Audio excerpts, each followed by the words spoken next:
ఓం అస్మద్గురుభ్యో నమ. శ్రీమతే రామానుజాయ నమ. యో నిత్యమచ్యుతపదాంభుజయుగ్మరుక్మాం వ్యామోహతస్తరాణి తృణాయ మేనే అస్మద్గురోర్భగవతోస్త్యధేయకసింధో రామానుజస్య చరణౌ శరణం ప్రపద్యే. కాశ్యపాన్వయ సంఖ్యాతం నారాయణపదాశ్రితం శ్రీమన్నారాయణం వందే యతీశ్వరశ్రియాజుషం. ప్రియ భగవద్బంధువులందరికీ ఆచార్య మంగళాశాసనములతో దాసుడు భాగవత గోష్ఠికి ప్రణామాలు తెలుపుతూ,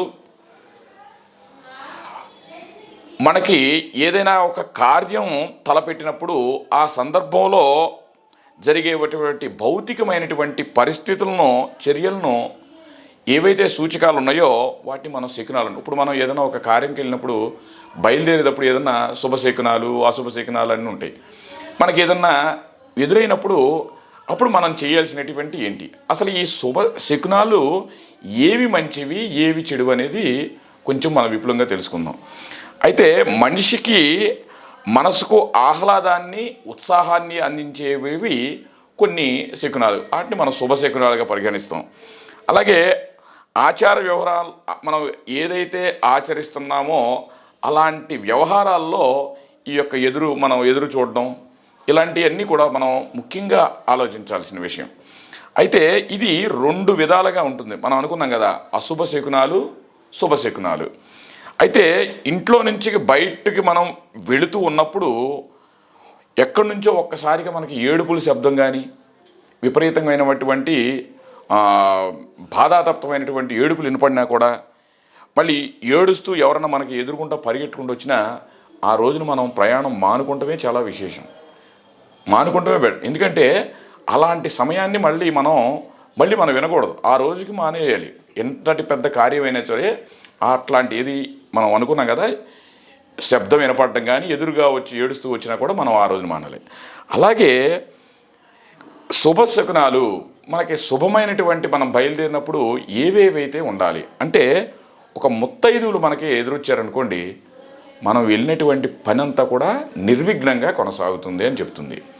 అలాగే ఒక ఒంటి బ్రాహ్మణుడు కాకుండా ఇద్దరు బ్రాహ్మణోత్తములు కలిసి ఎదురొస్తున్నారనుకో, అది కూడా మనకి శుభసూచకం.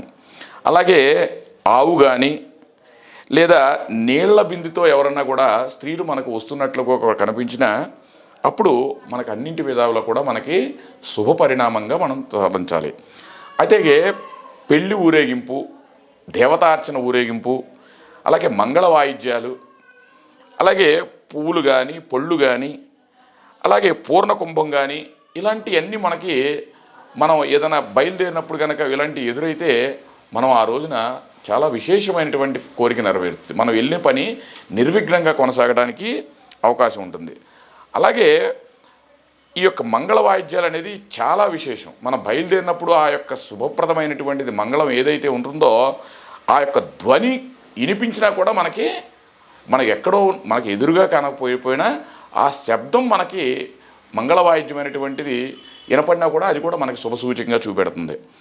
అయితే ఈ యొక్క అశుభ శకునాలు ఏమున్నాయో చూద్దాం. మనకి ఏవైతే పనికిరావో అవేంటంటే, మనం అనుకున్నాక మొదలుగా ఏడుపు వినపడడం, అకాలంగా వర్షం, విపరీతమైనప్పుడు వర్షం పడటం కానీ, అలాగే బల్లి పడడం కానీ, అలాగే వితంతువులు ఎవరన్నా మనకి ఎదురుగా వస్తున్నప్పుడు కానీ, అలాగే ఎవరన్నా కొంతమంది ఒక మూడే వేసుకోకుండా జుట్టంతా కూడా విరబోసుకుని వాళ్ళు ఒక్కోసారి కనబడుతూ ఉంటారు.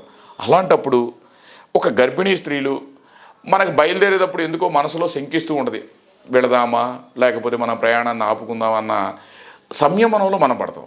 అలాంటప్పుడు కూడా మనం ఆ యొక్క ప్రయాణాన్ని మనం ఆపుకుంటమే ఉంటుంది.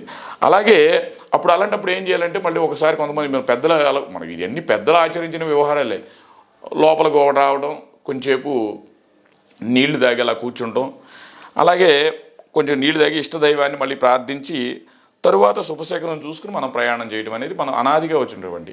కాబట్టి ఇట్లాంటివి మనం అనుకుంటారు, ఇవన్నీ పట్టింపు లేదు, అవన్నీ మనకు జరగదు, ఏదో చెప్పారు అని అంటాం కాదు. కొన్ని ఇలాంటి మనం పాటించవలసినటువంటి నియమాలు ఉన్నాయి. అది ఎప్పుడో అన్నటువంటి కాదు, పెద్దలు ఎందుకు పెట్టారంటే ఇలాంటి అన్ని విషయాలన్నీ కూడా ఒక మన తలిచినటువంటి కార్యం వాళ్ళకి శుభాన్ని చూపెట్టాలి అన్న ఉద్దేశంతో వాళ్ళు అమలు చేశారు. కాబట్టి దాన్ని మనం ఇప్పటికీ కూడా కొనసాగిద్దాం. ఏదో గాలిగా ఏదో చెప్పారులే మనం ఆచరించడం అనేది తగ కాకుండా ఇలాంటివి మన పడి. అయితే కొంతమంది అంటారు, ఎక్కడికి వెళ్తున్నావు అంటారు బయలుదేరినప్పుడు, ఎప్పుడు వస్తావు అని అంటారు. ఇలా అడగటం కూడా మనం కరెక్ట్ కాదు. వాళ్ళు ఏదైనా ఒక సత్ఫలితాన్ని కలిగించే ఒక కార్యం మీద వెళ్తున్నప్పుడు మనం ఆ విధంగా మనం ప్రశ్నార్థకంగా కూడా మాట్లాడడం కూడా అనేది కూడా ఒక విధమైనటువంటి సరైనది కాదు. కాబట్టి ఎవరైతే కనుక ఆ పని అసంపూర్ణంగా మునుస్తుందని మన పెద్దలు ఏ విధంగా అయితే చెప్పారో ఇవన్నీ కూడా మనం శుభశకునాలు అశుభ శకునాలను కొంచెం పాటించడం అనేది ఉత్తమమైన విషయం. కాబట్టి ప్రతి ఒక్కరూ కూడా మనం ఏదైనా కార్యం నిర్వహించినప్పుడు ఒక ఇష్టదైవాన్ని మనం బయలుదేరే ముందు ప్రార్థించి అప్పుడు మనం బయలుదేరితే ఆ యొక్క చేసినటువంటి పని వల్ల మనం పొందేటువంటి ఫలం కూడా మనకి అన్నీ కూడా నెరవేరుతుందని పెద్దల వచనాలుగా మనం చెప్పారు. దాన్ని మనం ఇక నుంచి మనం ఆచరిస్తూ ఉందాం. ఆచార్య దివ్య తిరువడిగలే శరణం. జై శ్రీమన్నారాయణ.